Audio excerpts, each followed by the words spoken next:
Ida Saxton McKinley, wife of William McKinley, was First Lady of the United States from 1897 to 1901. Early life and marriage. Ida was born in Canton, Ohio, the elder daughter of James Saxton, prominent Canton banker, and Catherine DeWalt. Her father, John Saxton, in 1815 founded the Repository, the city's first and now its only newspaper. A graduate of Brook Hall Seminary, a finishing school in Media, Pennsylvania, Ida was refined, charming, and strikingly attractive when she met William Bill McKinley at a picnic in 1867. They did not begin courting until after she returned from a grand tour of Europe in 1869. While single, she worked for a time as a cashier in her father's bank, a position then usually reserved for men. William McKinley, aged 27, married Ida Saxton, aged 23, on January 25, 1871, at the First Presbyterian Church in Canton, then still under construction. Following the wedding, performed by the Reverend E. Buckingham and the Reverend Drive Ensley, the couple attended a reception at the home of the bride's parents and left on an Eastern wedding trip. Illness.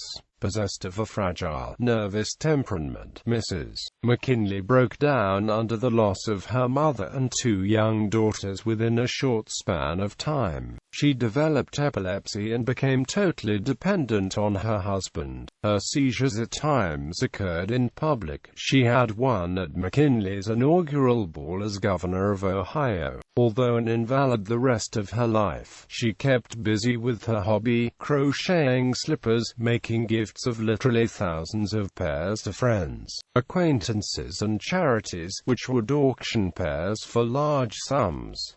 She often took barbiturates, laudanum, and other sedatives for her condition. Children. The McKinleys had two daughters. Catherine McKinley died of typhoid fever. Ida McKinley, First Lady of the United States. President McKinley took great care to accommodate her condition. In a break with tradition, he insisted that his wife be seated next to him at state dinners rather than at the other end of the table. At receiving lines, she alone remained seated. Many of the social chores normally assumed by the First Lady fell to Mrs. Jenny Tuttle Hobart, wife of Vice President Garrett Hobart.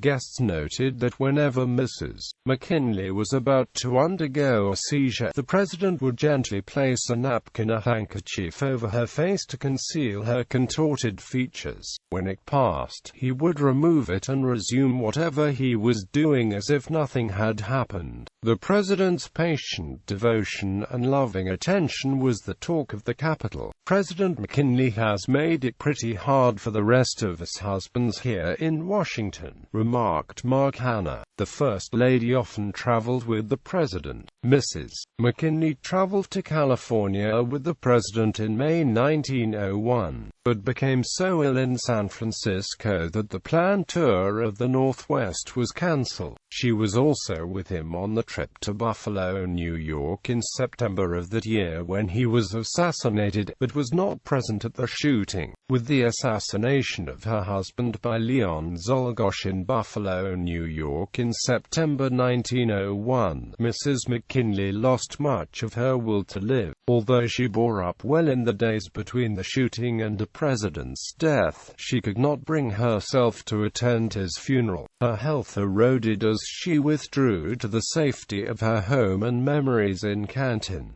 She was cared for by her younger sister. The president was interred at the Wirtz Receiving Vault at West Lawn Cemetery until his memorial was built.